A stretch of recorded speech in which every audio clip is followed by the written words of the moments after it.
The Silent Observer. A man walks through prison corridors every morning, pushing a mop bucket. Everyone assumes he's broken, defeated, just another face lost in the system. But what happens when the most underestimated person in the building reveals a truth that changes everything? Get ready for a story about hidden strength that will challenge everything you think you know about power and purpose. If you believe in second chances and the transformative power of quiet determination, stay with this journey. You won't want to miss what unfolds. Marcus Webb moved through D Block with practiced efficiency, his janitor's cart squeaking rhythmically against the polished concrete. 47 years old, lean and deliberate in his movements, he maintained an expression of careful neutrality.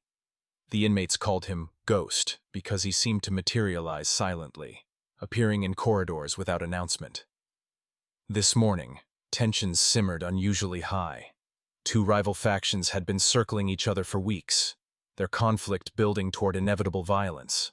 Marcus noticed the territorial markers, the way certain men positioned themselves near the recreation yard entrance, the subtle hand signals exchanged during breakfast, the calculated absences from routine activities.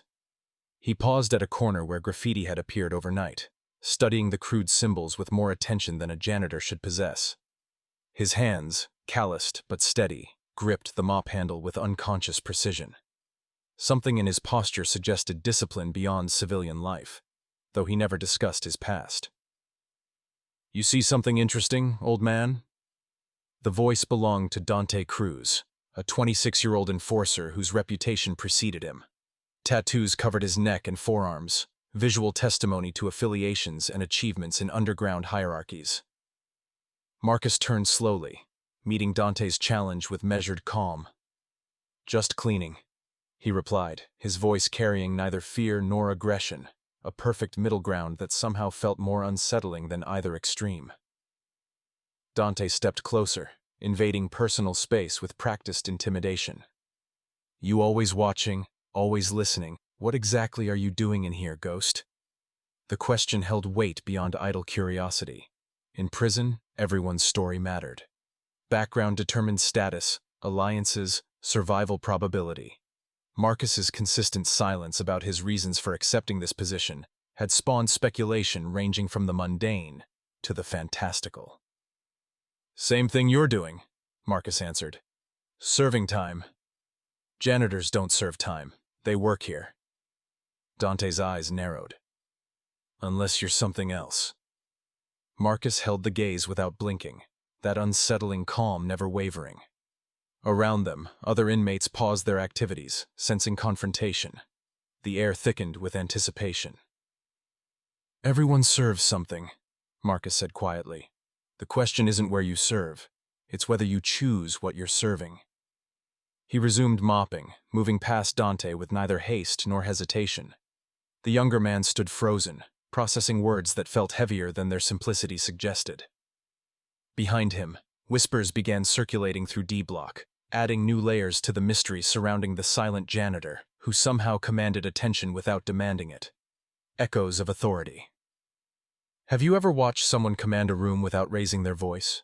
True authority doesn't announce itself. It simply exists, undeniable and absolute. What transforms an ordinary person into someone others instinctively respect, even fear? This chapter reveals the subtle signs that something extraordinary hides beneath ordinary appearances. Subscribe to discover how inner power manifests in the smallest gestures, and why recognition, when it finally comes, changes everything. The confrontation with Dante lingered in collective memory throughout the day. Marcus continued his routines with unchanged demeanor, but inmates now watched him differently. Small observations accumulated, the economical precision of his movements, the way his eyes tracked everything while appearing to notice nothing, the absence of wasted motion or nervous gestures. Captain Raymond Foster noticed the shift during his afternoon rounds. 20 years in corrections had taught him to read institutional atmospheres like weather patterns. Something had changed in D Block's social barometry, and the change centered around the quiet janitor. Foster found Marcus in the laundry facility, sorting cleaning supplies with methodical attention. "Webb, got a minute?" Marcus straightened, meeting the captain's gaze with that characteristic calm. "Of course, Captain." Dante recovered quickly, fury replacing calculation. His associates tensed, preparing to intervene, but Marcus raised one hand in a stopping gesture, the authority in that simple movement freezing everyone present. "I'm not undercover," Marcus said, his voice carrying new weight. "I'm not investigating anyone. I work here by choice, for reasons that are mine. We can end this now, or we can continue until someone gets hurt and administrative segregation ruins both our situations. Your decision." The corridor held its breath. Dante stood at a crossroads between pride and pragmatism, aware that every eye watched his response. Backing down meant losing face. Escalating meant challenging someone whose capabilities remained unknown, but clearly exceeded initial assessments. "This isn't finished," Dante finally said, saving face through delayed confrontation. "It is for tonight," Marcus replied, retrieving his mop bucket and resuming work as if nothing had occurred. As the crowd dispersed, whispers intensified. The janitor had revealed a glimpse beneath his carefully maintained surface, and that glimpse suggested depths no one had anticipated. Fragmentary revelations. Every person carries untold stories, moments that shaped them in ways invisible to casual observers. What happens when those hidden chapters begin surfacing, revealing not weakness, but unfathomable strength forged through unimaginable trials? This chapter peels back layers carefully, respectfully, showing that understanding someone requires patience and humility. Like and share this journey if you believe that every person's story deserves to be heard fully before judgment is rendered. Officer Maria Santos had worked at the facility for 3 years, long enough to develop instincts about people, but short enough to maintain curiosity instead of cynicism. She'd watched Marcus Webb for months with growing interest, noting inconsistencies between his janitor role and his observable capabilities. She approached him during his lunch break, when he sat alone reading a worn paperback, something philosophical by the cover's appearance. "Mind if I join you?" Marcus gestured to the empty bench space, closing his book but keeping a finger marking his page. "Officer Santos." "Maria's fine when we're off the block." She unwrapped her sandwich, studying him peripherally. "You've become quite the topic of conversation lately." "So I've noticed." "Want to tell me what actually happened with Cruz?" The official report was vague. Surveillance cameras conveniently had blind spots, and witnesses gave 17 different versions. Marcus smiled slightly, the expression transforming his usually neutral features. "I declined an invitation to escalate." "By demonstrating you could destroy him in about 2 seconds. Maria bit into her sandwich thoughtfully. "That's one way to de-escalate, I suppose. Unorthodox but effective." They sat in comfortable silence for several minutes, the weight of unasked questions hanging between them. Finally, Maria ventured carefully. "My brother served in Afghanistan. Marines, Force Recon. He moves like you move sometimes, like he's always tracking exits and threats, even in safe environments." Marcus's expression flickered with recognition and something deeper, shared understanding of experiences that marked people permanently. "Your brother made it home?" "Physically. The rest is complicated." She met his eyes directly. "You served too, not just served, did things that don't appear in official records." It wasn't a question, so Marcus didn't answer immediately. When he spoke, his words emerged carefully measured. "I did a job that required specific capabilities. That job is finished. I'm here now, doing different work. Work that doesn't require those capabilities," Maria noted, "which makes their presence interesting. You could work anywhere, Webb. High-security consultation, private sector with excellent pay. Instead, you're mopping floors in a correctional facility. Why?" Marcus reopened his book, studying a passage before responding. "Ever read Viktor Frankl, Man's Search for Meaning? He wrote it after surviving concentration camps, exploring how some people maintain purpose even in dehumanizing conditions." "I know the book," Maria confirmed, recognizing deflection that somehow felt like honesty. They walked to a relatively private corner, away from the industrial washer's roar. Foster studied the janitor carefully, seeing details he'd previously overlooked. The controlled breathing, the balanced stance suggesting readiness without tension, the hands that rested naturally but never quite relaxed. "You're causing ripples," Foster said directly. "The inmates are talking about you more than usual." "I haven't changed my behavior, sir." "No, But they're seeing you differently. Cruz asked me yesterday what you're in for. Foster paused meaningfully. When I told him you're not an inmate, he didn't believe me. Marcus's expression flickered almost imperceptibly. Recognition that his careful neutrality was eroding. People see what they expect to see. Or what you let them see. Foster crossed his arms. I pulled your file this morning, Webb. Most of it's heavily redacted. What I could read was interesting. Military background, specialized training, psychological profile that raised flags in HR before someone higher up pushed your hiring through anyway. The silence stretched between them, punctuated by the laundry machine's rhythmic churning. Marcus waited without fidgeting, that disciplined patience speaking volumes. Why are you really here? Foster asked. And don't tell me you needed a job. Men with your qualifications don't choose prison janitorial work accidentally. Marcus considered his response carefully, weighing disclosure against continued anonymity. I made a promise, he finally said, to someone who died believing this place destroys people unnecessarily. I wanted to see if that was true. And? Foster prompted. It's complicated. Marcus's gaze drifted toward the facility's main corridor, where inmates moved between activities. Destruction isn't always external. Sometimes people destroy themselves because they've forgotten other possibilities exist. Foster absorbed this, recognizing philosophy shaped by experience rather than theory. You're conducting some kind of personal mission in here. I'm observing, learning, and occasionally... Marcus paused, selecting words precisely, reminding people that strength has many forms. That's what worries me, Foster admitted, because sooner or later someone's going to push hard enough to see what form yours takes. Marcus nodded slowly, acknowledging the inevitable. Yes, Captain. They will. The testing ground.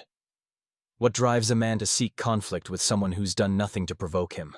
Pride, insecurity, or something deeper, the instinct to challenge any mystery that threatens established order. Today's chapter explores the dangerous moment when curiosity transforms into confrontation. Engage with this story. Share it with others who understand that some battles are won before the first move is made. Wisdom waits for those patient enough to look beyond surface assumptions. Dante Cruz had built his reputation on calculated violence and strategic intimidation. 26 years old but aged beyond his years by institutional life, he understood power's currency in confined spaces. Mystery threatened that understanding, particularly when the mystery manifested as a middle-aged janitor who refused to show fear. He found Marcus during evening cleanup. When the corridors emptied and supervision thinned, two of his associates flanked him. Silent support that transformed inquiry into threat. Time for answers, Ghost, Dante announced, blocking Marcus's path. Who are you really? Marcus set down his mop bucket carefully, straightening to face the three men. His posture shifted subtly, not aggressive but no longer purely passive. I'm the janitor. Janitors don't move like you move, don't watch like you watch.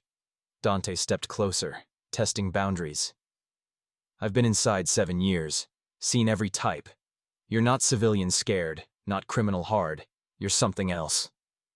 Maybe I'm just old and tired, Marcus suggested mildly. Old, maybe? Tired? Dante shook his head. No, you're the opposite of tired. You're wound tight, controlled. Military, I'm thinking. Special forces, probably. Question is, why hide it? Marcus remained silent, that unsettling calm radiating outward. Around them, other inmates began gathering at safe distances, sensing entertainment or violence, outcomes often indistinguishable in prison dynamics.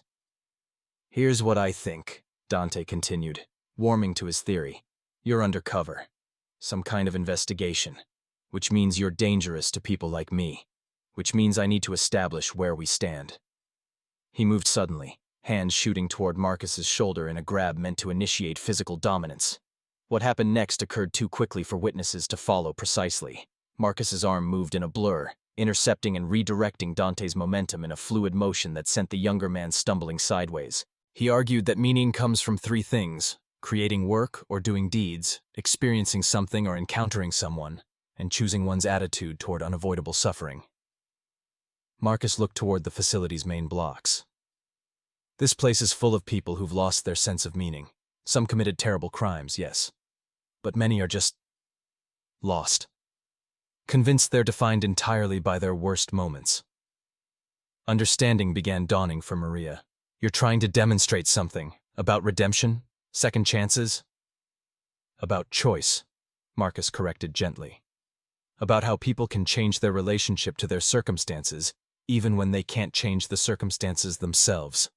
But I can't tell anyone that. The moment I explain my purpose, I become another authority figure, imposing meaning from outside. It has to be discovered. So you're conducting some kind of philosophical experiment? Maria shook her head, impressed despite herself. Using your own life as the test case.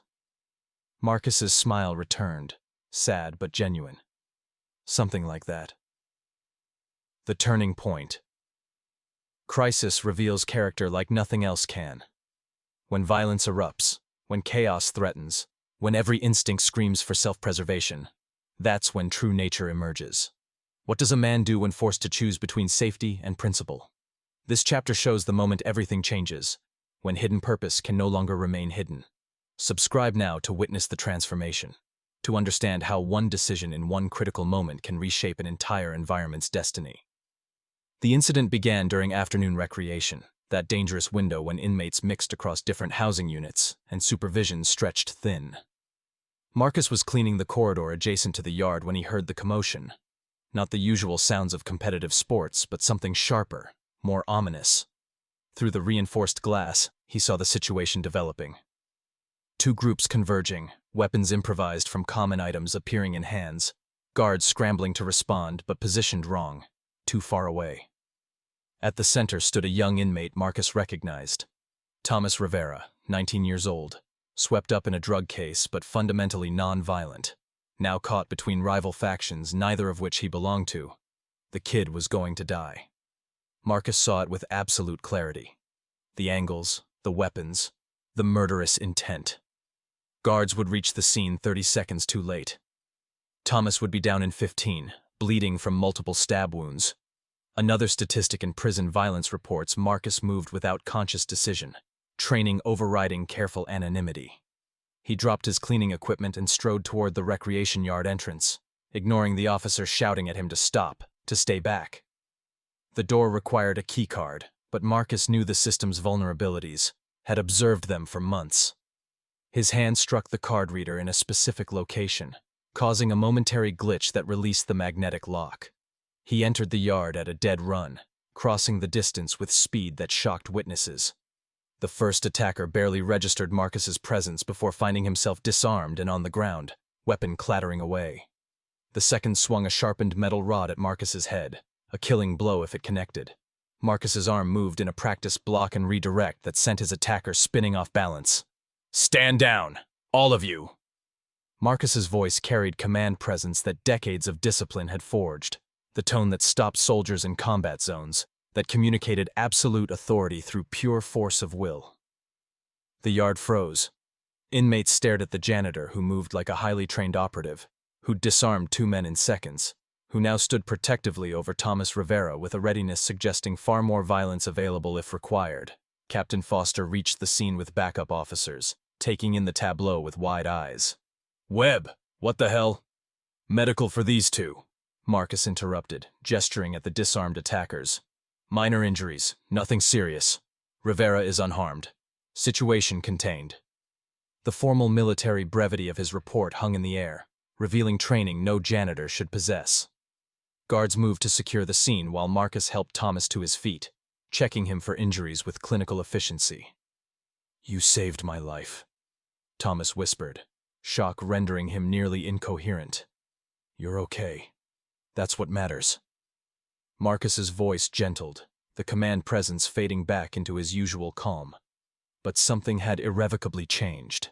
The entire facility had witnessed his capabilities, and there was no walking back from that revelation. As officers escorted inmates back to housing units, Marcus found himself surrounded by questioning faces. Captain Foster pulled him aside, expression severe. "My office now, and Webb, you've got a lot of explaining to do." Marcus considered this carefully before responding. Thomas Rivera will go home in 6 months. He'll have a chance to build something better because he's alive to try. Whether my methods continue working or not, that outcome alone justifies everything. Ripple effects change rarely announces itself with trumpets and declarations. Instead, it spreads quietly through communities, person by person, conversation by conversation, until the environment itself transforms. Witness how revelation creates unexpected opportunities for growth.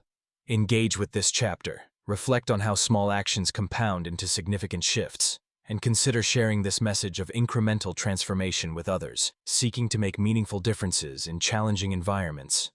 News of Marcus's intervention and subsequent revelations spread through the facility within hours. By evening, every inmate knew the basic facts. The janitor was actually a military colonel, retired special operations, who'd been working among them by choice for 18 months. Reactions varied dramatically across the population. Some felt betrayed, convinced Marcus had been conducting covert surveillance despite his protests otherwise. Others felt embarrassed at how they'd dismissed him, at jokes and disrespect directed towards someone whose capabilities exceeded their entire understanding. A few, like Dante Cruz, experienced complicated emotions mixing admiration with wounded pride. Marcus returned to work the following day, resuming his janitor duties despite widespread expectation that he'd resign or be reassigned. Captain Foster had offered exactly that option during a private conversation after the office meeting. "You could consult now," Foster had suggested. "Help us redesign programs, train officers, implement better conflict resolution strategies, use your experience formally." But Marcus had declined, recognizing that transformation occurred through relationship rather than authority, through witnessed example rather than imposed structure. "I'm more effective with a mop than with a mandate," he'd explained. "People don't change because they're ordered to. They change when they see alternatives that appeal to something deeper." His first encounter after the revelation came during morning cleanup, when Thomas Rivera approached tentatively, flanked by 2 friends who'd watched the recreation yard incident. "Colonel Webb," Thomas began formally, clearly unsure of protocol. "Marcus is fine. I'm not your commanding officer." "You saved my life, sir." The young man's voice cracked slightly. "I keep thinking about what would have happened if you hadn't been there. I'd be dead. My mom would be planning my funeral instead of counting days until I get out." Marcus set down his mop bucket, giving Thomas full attention. "You were in the wrong place at the wrong time. That's not your fault. But you risked yourself, risked whatever you were doing here. For me. Why?" The question held genuine confusion, as if the concept of someone valuing his life enough to act seemed incomprehensible. Marcus recognized that fundamental wound, the internalized belief that incarceration equaled disposability. "Because your life has value," Marcus said simply. "Because you deserve the chance to prove who you can become, not be defined by who you've been." That's not complicated philosophy. That's just truth. Thomas's friends shifted uncomfortably, unused to such direct affirmation. One of them spoke up.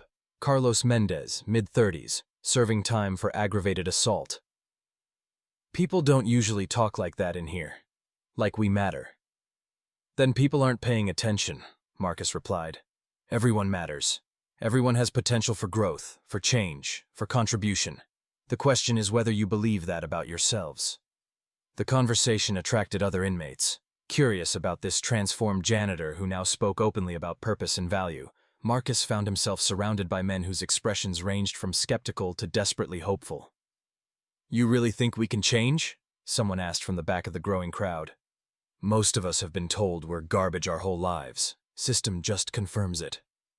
Marcus considered his response carefully, aware that this moment carried weight beyond individual conversation. "I think change is always possible but never automatic. It requires decision, discipline, and willingness to fail repeatedly while learning. I've seen people transform under the worst imaginable conditions: combat zones, prisoner of war camps, places where hope should have died. If transformation is possible there, it's possible here." "But you had training," another voice countered. Military discipline, structure. What do we have? Marcus nodded, accepting the inevitable. His time operating in anonymity had ended. Now came the consequences of choosing principle over concealment, of valuing one young man's life over his own carefully maintained cover. He felt no regret, only the calm certainty that he'd made the only choice his conscience allowed. The unveiling. After the mask falls, what remains? When carefully guarded secrets surface, does revelation bring freedom or new complications? Today we explore the weight of truth, the burden of extraordinary capability, and what happens when a community must reconcile assumptions with reality. Follow this transformation. Share it with anyone who understands that our greatest moments often emerge from our most vulnerable disclosures. Captain Foster's office felt smaller than usual, with 4 people crowded inside. Foster sat behind his desk, face unreadable. Deputy Warden Jackson occupied the side chair, her expression carefully neutral. Officer Santos stood by the door, present as the ranking guard who'd first reached the recreation yard. And Marcus sat before them all, waiting with characteristic patience for the interrogation to begin. "I've been making calls for the past hour," Foster began, setting down his phone deliberately. "Your file, as I mentioned before, is heavily redacted. But after today's incident, I pushed harder. Got through to someone at the Department of Defense with enough clearance to tell me a few things. Not everything, apparently not even close to everything, but enough." He leaned forward, studying Marcus with new understanding. Colonel Marcus Webb, retired. 30 years of service, most of it in units whose names I'm not authorized to know. Multiple combat deployments to locations I'm not authorized to know. Decorations I'm not authorized to see. And after all that, you voluntarily take a janitorial position in a state correctional facility. Why? Marcus met each person's gaze before responding. "I promised someone I would." "That's what you told me before," Foster pressed. "But that's not a complete answer. Who did you promise? Why did it matter enough to spend years of your life mopping floors?" The silence stretched. Outside the office, the facility continued its routines, counts, movements, the mechanical rhythm of institutional life. Inside, 4 people waited for truth that had been carefully withheld for 18 months. Her name was Sergeant Emily Carson, Marcus finally said, his voice carrying weight that immediate grief. "She served under my command in 3 deployments. Saved my life twice. Saved others more times than I can count. Brilliant tactical mind, compassionate human being, and the finest soldier I had the privilege to lead." Deputy Warden Jackson spoke for the first time. "Had? Emily's brother David was incarcerated here, non-violent drug offense, 3-year sentence. She visited him regularly, wrote him letters constantly, believed absolutely in his capacity to rebuild his life after release." Marcus's hands tightened slightly on the chair arms, the first sign of emotion breaking through his controlled exterior. During her last deployment, she received notification that David had been killed in a prison altercation. Preventable, unnecessary, the result of systematic failures in protection and intervention. He paused, gathering himself. Emily spiraled after that.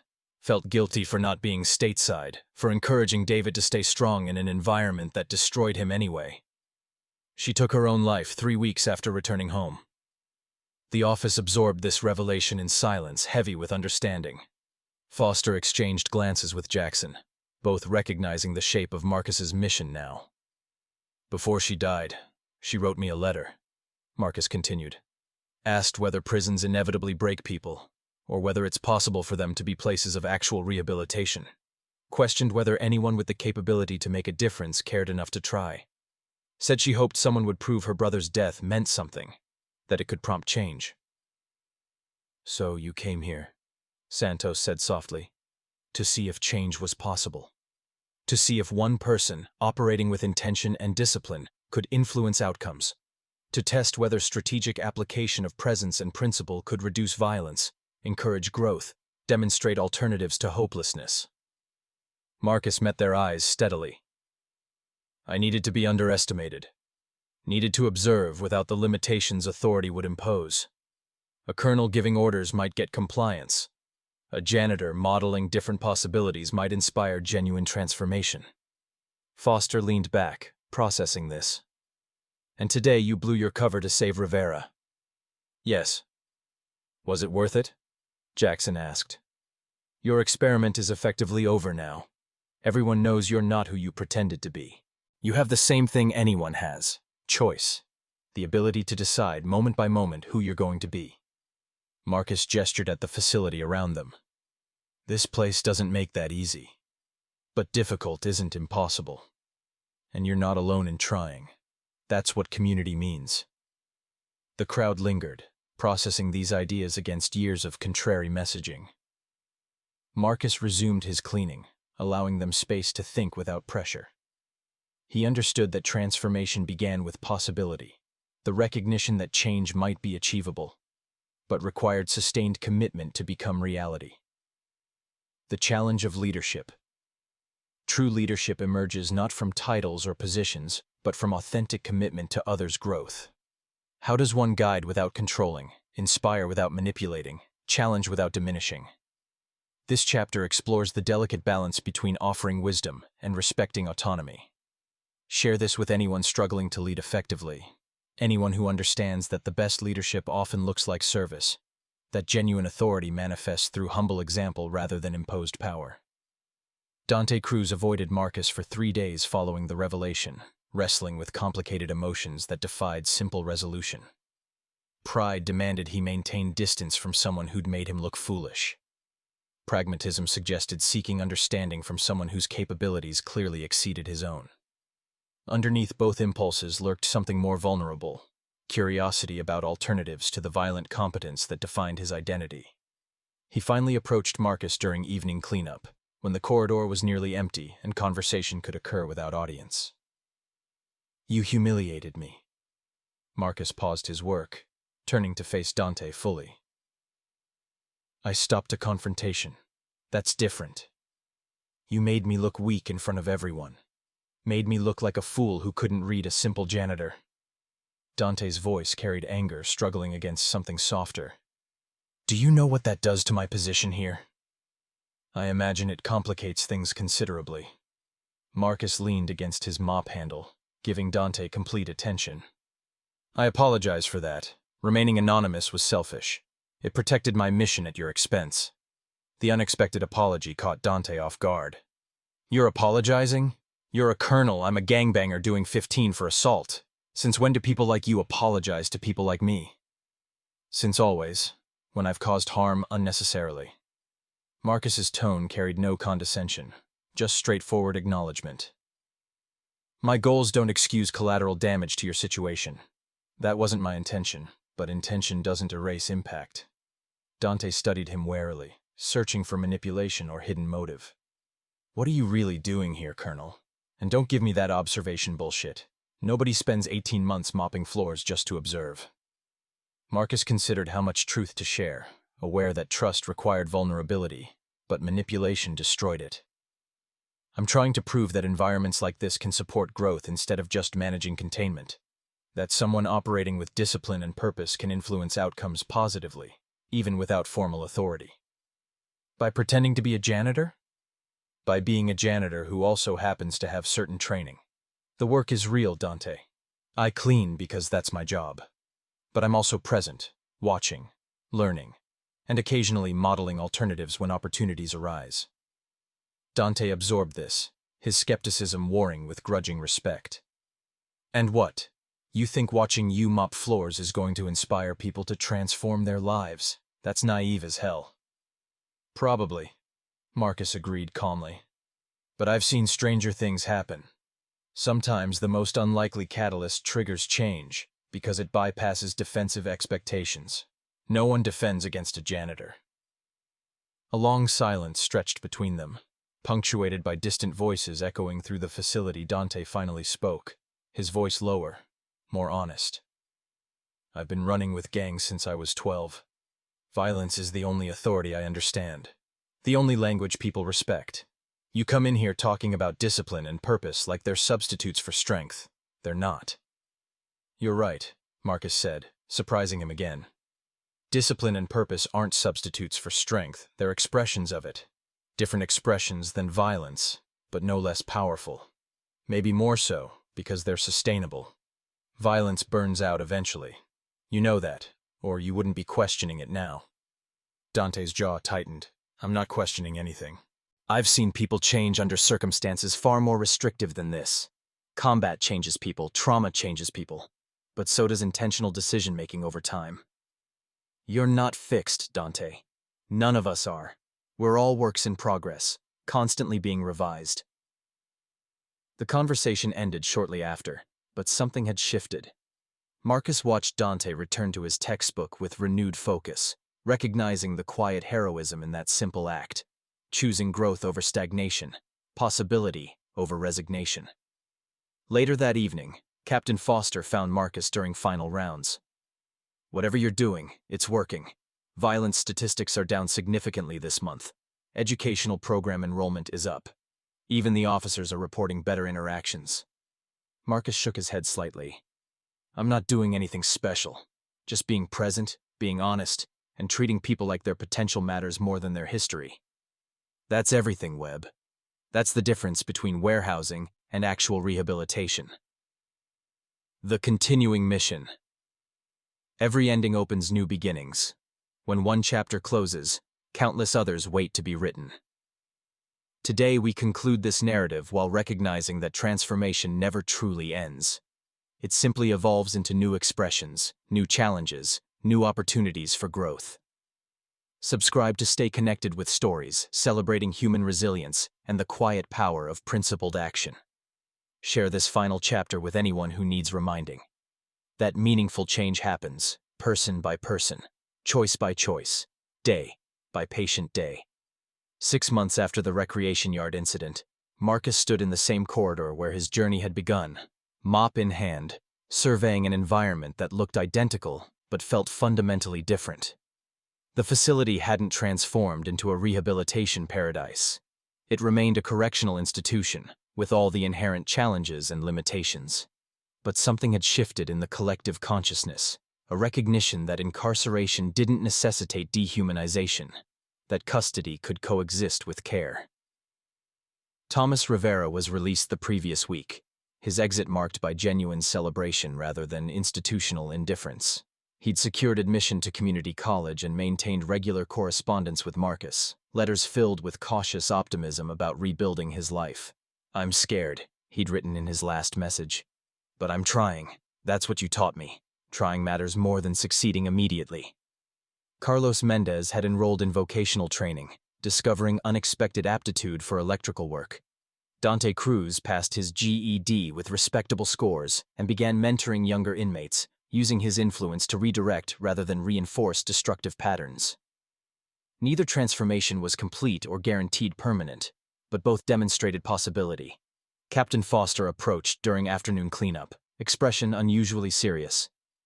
"Got a call from the Department of Corrections Central Office. They've heard about the changes here. Want to know if you'd be willing to replicate your approach at other facilities, formal consulting role, actual authority to implement programs." Marcus paused his cleaning, considering this carefully. "What did you tell them?" "That I'd ask.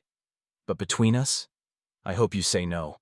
You're more effective exactly where you are, doing exactly what you're doing. The moment you become an official program, you lose the authenticity that makes this work." "Agreed." Marcus resumed mopping, movements carrying the practiced efficiency of 18 months' repetition. Change doesn't scale through authority. It spreads through relationship, example, and people choosing differently because they've witnessed alternatives. "So you're staying?" "Until it stops being useful. Until my presence becomes counterproductive or unnecessary. For now, there's still work to do." Foster nodded understanding, then hesitated before speaking again. "Emily Carson would be proud of you. Whatever pain motivated this mission, you've honored it." Marcus's hands tightened briefly on the mop handle, the only acknowledgement of emotion still raw despite time past. "I hope so. But this isn't about memorial or redemption. It's about proving that systems can support growth when individuals commit to making them better.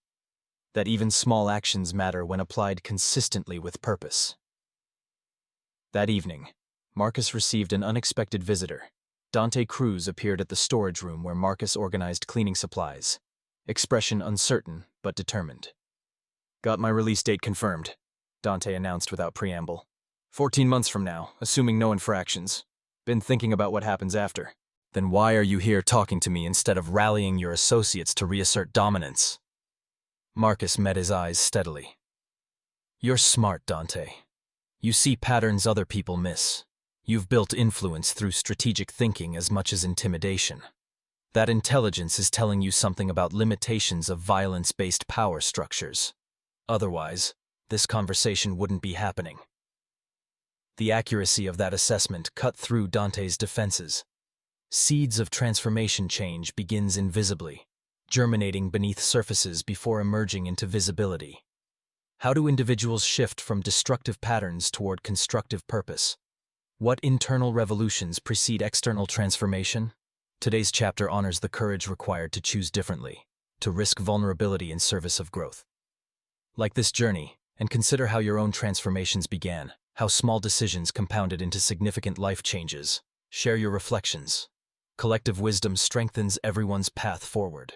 3 weeks after the recreation yard incident, Marcus noticed subtle shifts in the facility's atmosphere. Nothing dramatic or quantifiable, but changes nonetheless. Fewer violent outbursts during recreation periods, increased participation in educational programs, inmates engaging each other with marginally more respect. Most significantly, people began approaching him with questions that suggested deeper contemplation than typical institutional conversations. Thomas Rivera started asking about college programs, exploring educational possibilities for post-release. Carlos Mendez requested book recommendations about philosophy and purpose. Even some officers sought Marcus's perspective on de-escalation techniques and conflict resolution. Dante Cruz's transformation proved most complex and compelling. He didn't abandon his affiliations or suddenly embrace nonviolence, but his approach shifted subtly.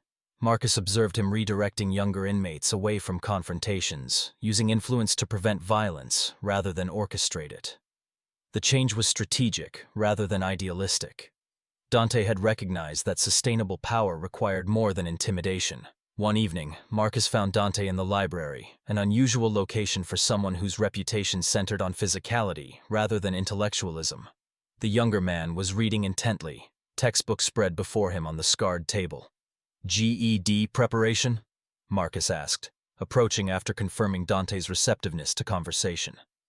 Dante glanced up, closing the book defensively before recognition and acceptance relaxed his posture. "Maybe. Doesn't mean anything. It means you're investing in capabilities beyond what landed you here. That's significant." Marcus gestured toward an empty chair. "Mind if I sit?" Dante shrugged consent, but his expression remained guarded. "Don't make this into something it's not, Colonel. I'm not reforming or finding Jesus or whatever story you're constructing." "I'm not constructing any story. You're writing your own." Marcus settled into the chair, maintaining comfortable distance. "That's the point. Nobody else's narrative defines you unless you accept it. Easy to say when you've got military honors and a career's worth of accomplishments. Harder when your resume is arrests and convictions." Despite the bitter words, Dante's tone lacked his usual defensive edge. "Accomplishments are just decisions accumulated over time. You're making different decisions now. Those accumulate too." Marcus tapped the GED textbook.